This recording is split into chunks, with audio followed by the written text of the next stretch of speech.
Hello, I'm Brian Vermeer. Welcome to this week's lesson. We're continuing our series on the Olivet Discourse, a lesson that Jesus gave to his disciples sitting on the Mount of Olives, hence the name, where he discussed the end of the world. He discussed, what would happen at the end times and when he returned. And we're getting to that part today. How are we going to recognize when Jesus actually returns? We're looking in Matthew chapter 24, and we're going to be continuing where we left off. We're in verses 23 through 31 today. So let's start our reading by looking at verses 23 through 25. It says, "If anyone tells you then, 'See, here's the Messiah,' or 'Over here,' do not believe it. For false messiahs and false prophets will arise and perform great signs and wonders to lead astray, if possible, even the elect. Take note, I have told you in advance." So Jesus tells us that one of the things that's going to precede his coming, one of the things that's going to occur before he actually returns again, is that there will be many people coming claiming to be the Messiah, claiming to be a prophet, claiming to be someone who speaks for God, or even claiming to be God himself. And it says they will lead astray many. There are several, even churches around today, call themselves churches, that have been founded by people who claim to be either Jesus himself, or another Messiah, or they claim to have been a prophet. That is someone who says they've received a new revelation from God. And I've told you many times, if anyone comes and tells you that they have a new message from God, something that is not already in the Bible, then don't believe it. God has given us his complete word. There is no new revelation from God. If anyone comes and tells you that every church that exists is wrong except for their single belief, I'm not talking about, people who say that every other religion is wrong, but people who say that even every Christian church is wrong except for their particular denomination. They're the only ones that are right. Watch out for those. Jesus says that there's going to be many people coming. He says, if anyone tells you that the Messiah is here or over here, then don't believe them, because these false prophets will arise. And it says they'll perform signs and great wonders. They're going to do seemingly miracles. They're going to do things that will make you believe that they could be the Messiah. They're going to do things that will make you really wonder whether or not they're speaking for God. And again, this is nothing new. This has been going on for centuries. Moses and Aaron, when they appeared before Pharaoh, it says Aaron cast down his rod and it turned into a snake. And that was to be a sign to Pharaoh that God was actually speaking. But then Pharaoh's magicians came and they did the exact same thing. So there are going to be some people who are going to try to deceive us by performing miracles. And now whether these are actual miracles or not, that will depend on whether or not God allows them to get away with that. So these people are going to be sent. It says they're even going to lead astray, if possible, even the elect. Now I like that word, if possible. He says they're going to lead astray many people, but it seems to say that if you are a true follower of Christ, if you have been saved, if you're a true follower of Christ, that you're not going to be led astray by them. And I would hope that you would not be led astray by them. Hopefully you know Jesus well enough to know what's true and what's false. Hopefully you've read the Bible enough to know what's true and what's false. We need to be reading our Bible to know what's true and what's false. So these people are going to come, and Jesus says, I've told you in advance. He's letting us know beforehand so that when it happens, it won't catch us by surprise. So if there are people going around today claiming to be the Messiah, and there have been quite a few again, then we should not be surprised by that. That's going to happen. Let's go on and look at verses 26 through 29, and we'll see about the return of the real Messiah and what to look for.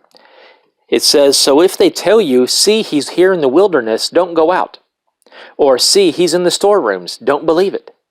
For as the lightning comes from the east and flashes as far as the west, so will be the coming of the Son of Man. Wherever the carcass is, there the vultures will gather.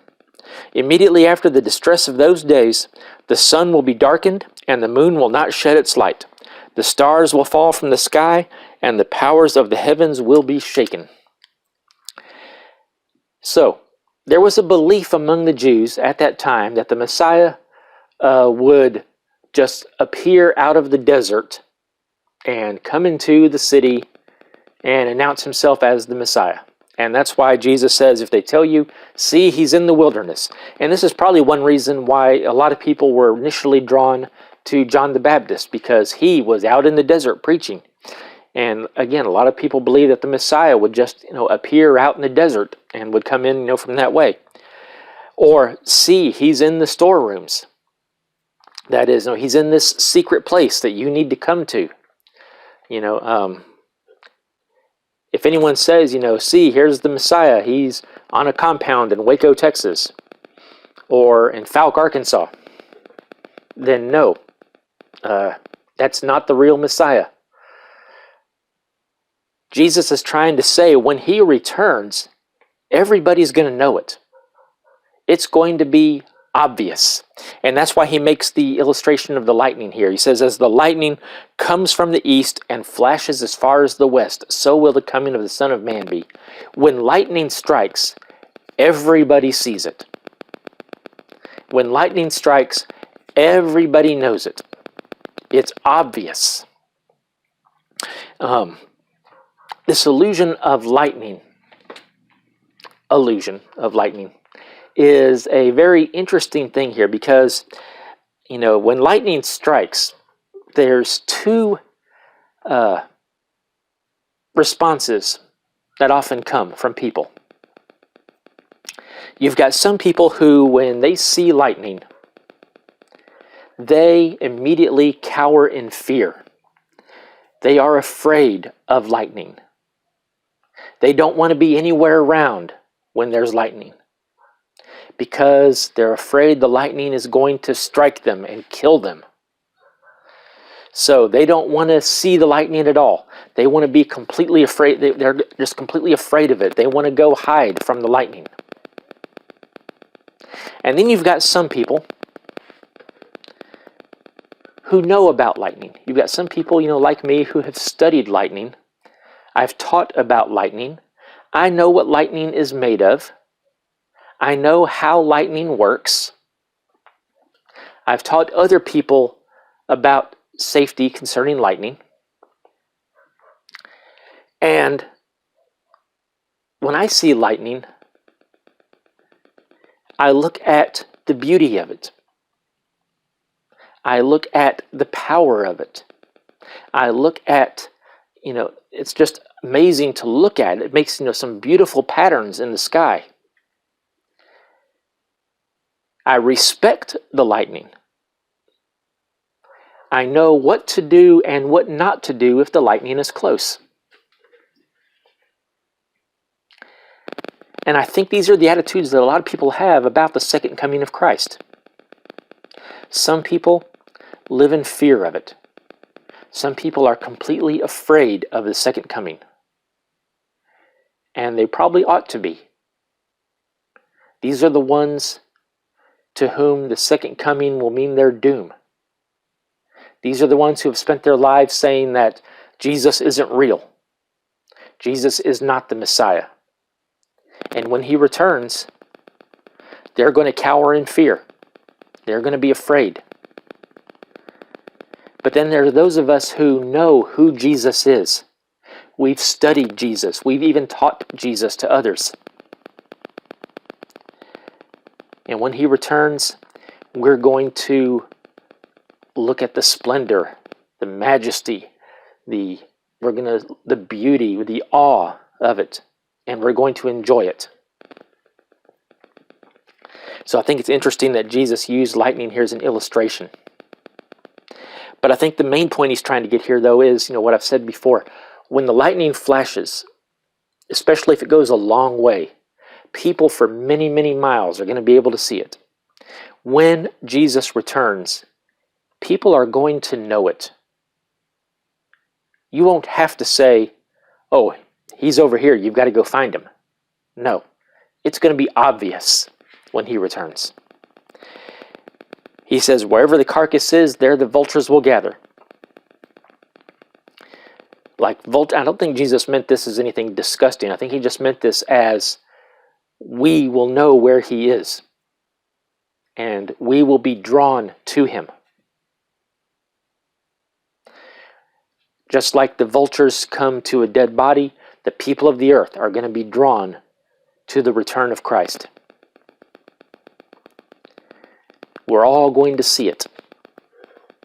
And it's going to be either a sign of fear or a sign of wonder.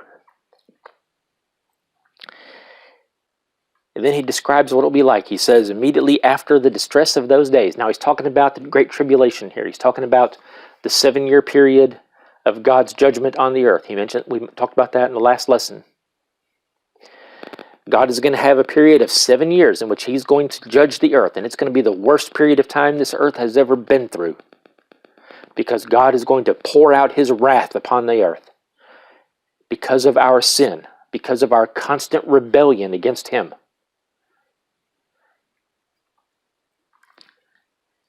It says immediately after that, the sun will be darkened, and the moon will not shed its light. I've had the pleasure of being able to see a total solar eclipse with my own eyes. And it's amazing. It's beautiful. Again, it's something that some people look at the beauty of it, but other people, especially the ancient people, looked at it in fear. They didn't know if the sun was going to come back. Here Jesus is describing something like that. It doesn't specifically say it will be an eclipse. And yes, the people back then knew what an eclipse was. They weren't stupid. But it says the sun is going to be darkened. And I think this is going to be a supernatural event. The moon is not going to give its light. It says the stars will fall from the sky, and the powers of the heavens will be shaken. Again, there's going to be things going on in the sky that's going to show us that it's God doing it. And I think this is going to be part of God opening up the sky into the supernatural realm that Jesus is going to return from. And the people on earth won't know what's happening. Those of us who believe will know what's happening. But the unbelievers will just see all these amazing things going on in the sky, and they're going to be scared to death. So what's going to happen after all that? Let's finish up now looking at verses 30 and 31. Then the sign of the Son of Man will appear in the sky, and then all the peoples of the earth will mourn, and they will see the Son of Man coming on the clouds of heaven with power and great glory. He will send out his angels with a loud trumpet, and they will gather his elect from the four winds, from one end of the sky to the other. So he says, then the sign of the Son of Man will appear in the sky. Jesus refers to himself as the Son of Man. He's going to appear in the sky. Revelation says he's going to appear riding a white horse, coming down to earth from the heaven, and the armies of heaven will be behind him. It says, all the peoples of the earth will mourn. If you're not a believer in Christ, no matter what nationality you are, this is going to be your doom. This is going to happen during the Battle of Armageddon, when the Antichrist and his forces are attacking Israel, and other armies will be moving to repulse him. They're going to turn and see Jesus coming from the heaven, and they're going to join their forces to go against Jesus. But it won't make a bit of difference.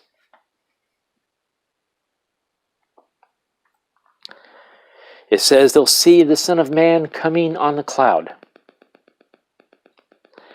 When Jesus ascended into heaven, it says he rose up and disappeared into a cloud. And then an angel told the disciples, this same Jesus will return in the same way you saw him go. So when they saw him go up and disappear into a cloud. Now we're going to see him coming out of the clouds, and coming down and landing on the Mount of Olives outside of Jerusalem with power and great glory, it says here. Again, this is going to be obvious. Everyone on earth is going to see this. No matter where you are on earth, this is going to be a miraculous sign. Wherever you are on earth, you're going to see Jesus coming out of the sky. So don't be fooled by the false messiahs. Don't be fooled by the people who say they've got a new truth from God. Don't be fooled by the people who say, I am the return of Jesus, like Reverend Moon said.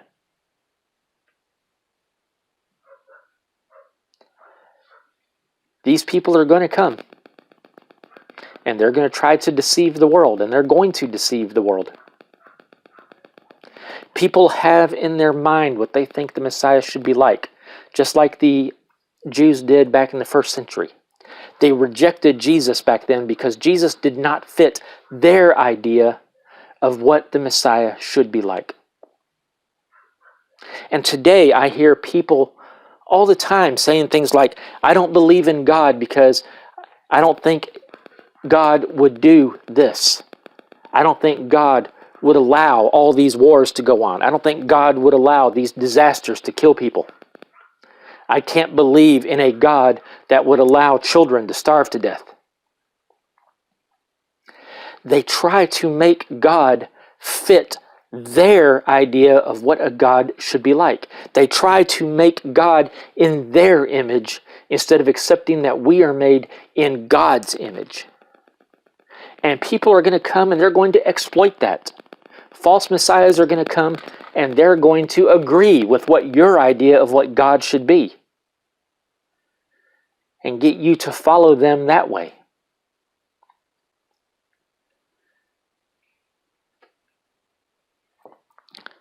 So don't believe those. We've got the Bible. We know who Jesus is. Read the Scripture. Read about the true Messiah. And come to know the true Messiah so that you won't be deceived by the false ones. I've heard this story told many times by many different preachers about FBI agents who study or who work on cases involving counterfeit money. And allegedly once a reporter went up to one of these agents and said, you must study counterfeit money all the time. You must study all different kinds of counterfeit money in order to be able to recognize it when you see it. And the agent said, no, I don't. I study the real thing so that I know a fake when I see it. We need to know the real Jesus. And we need to tell people about the real Jesus so they won't be deceived by the fake ones. So that they will be able to recognize the real one. They'll be able to recognize the work of the real ones. And they won't be fooled by the people who go around doing good deeds, doing things that seem to be something God would approve of. But if it's not done in the name of the true Christ, then it's not God approved. The last bit there, it says, He'll send out His angels with a loud trumpet, and they will gather His elect from the four winds, from one end of the sky to the other. During the tribulation, people will be saved. And there will be people, there will be actual believers on the earth at that time.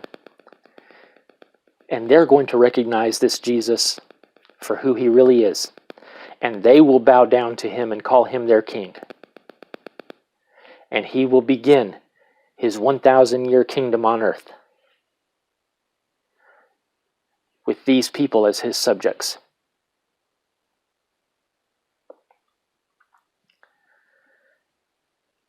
And that will be a glorious day for the Christians and a horrible day for the non-Christians.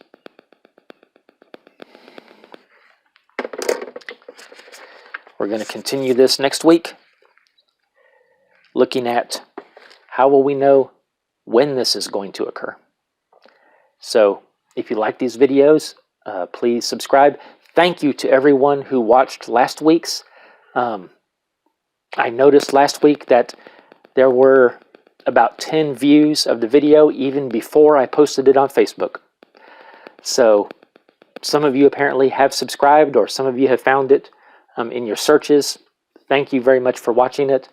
And I got a total of over 50 views. It's the first time I've ever received over 50 views on a video. So thank you very much to those of you who have been watching. Please recommend them to your friends. I would like to get the word out. If you don't have a regular Sunday school class that you go to, I don't want to be a substitute for a real class that you attend at a physical church, but I just hope you enjoy these lessons that I've been presenting. So please like, subscribe, follow the pages, and I'll see you again next week.